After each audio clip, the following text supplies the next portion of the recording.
Hey you guys, welcome back to my channel. My name is Tiffany Parker and this is Vend Like a Boss.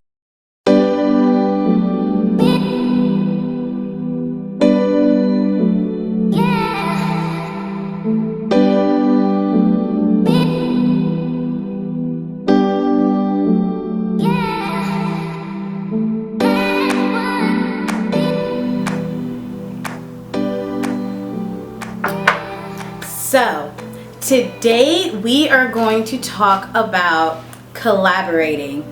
Now, collaboration is really good. It can help build your brand, your personal brand, your business brand. It can help a lot in a lot of areas of business.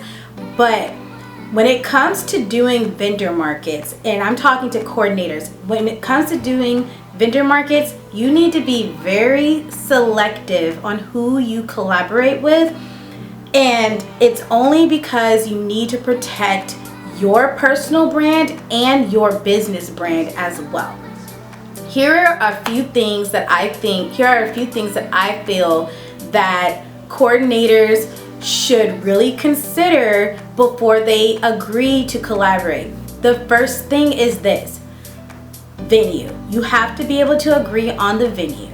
You need to know if that person who wants to do a market or an event with you can afford half of whatever the venue cost is.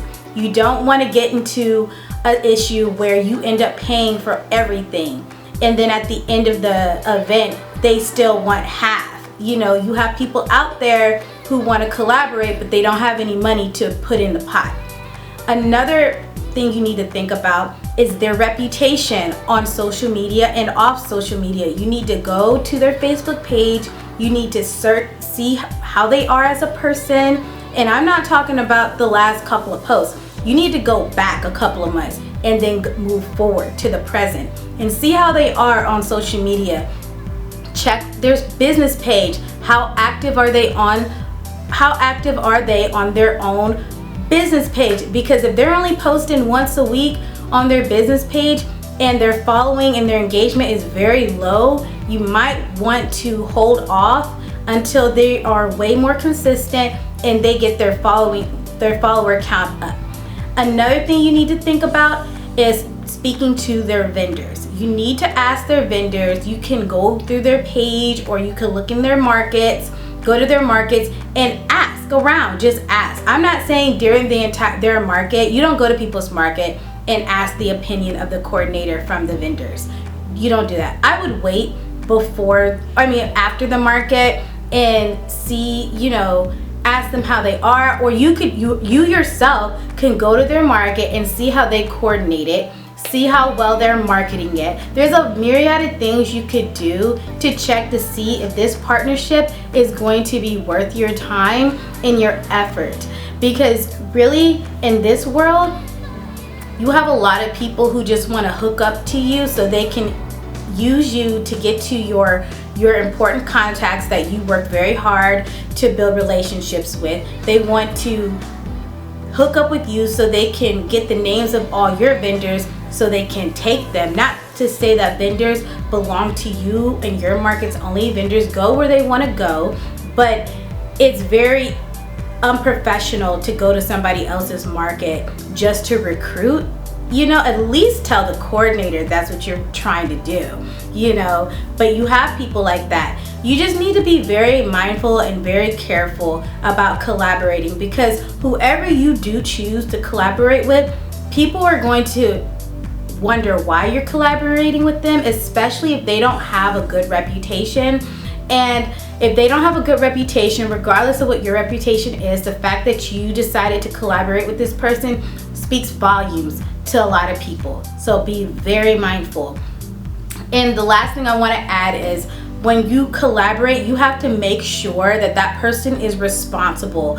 You have coordinators out here who do not like to pay for venues up front. They want to pay for it after or during the time you guys are getting vendors and things. They want to use vendor money to pay for it. That is not how it's supposed to go. You're supposed to pay for the venue up front, and then when vendor money starts coming in, you're supposed to hold on to that money until the end of the event.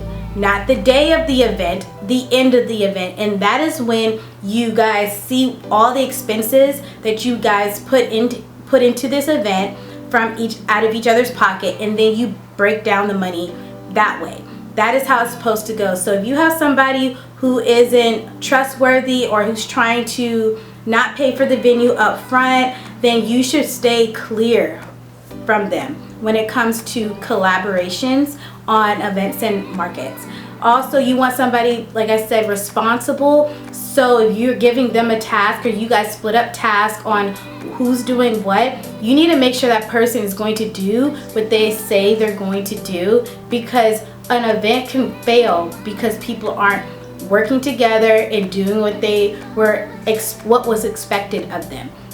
So make sure that you're with somebody you can trust, really. So basically what I'm saying is, if you're going to collaborate with anybody, you need to collaborate with somebody who has a great reputation in the industry, who's proven that they can hold their own at a market, they may not appear or come out and say they're not financially responsible, but you know their venues are paid for. You know that their marketing is on point on social media. Their following is up. Everything about them says I can be a partner. I can hold my own as an event coordinator or event planner or event manager or a business owner, and collaborating with me is going to be beneficial. Because at the end of the day, that's what collaborating is to help benefit each other. Whether that's helping somebody else, establish them as a staple in the industry or an authority in the industry, or it's to help them build their following. There's so many benefits, like I stated, but you need to make sure whoever you're collaborating with can hold their own first before you hook up with them or before you allow them to hook up with you. So if this information was valuable to you and you really like this video, go ahead and like this video and subscribe to my channel if you want to join my internet home. I'm here every Friday at 10 a.m. and I'll see you guys then. Bye.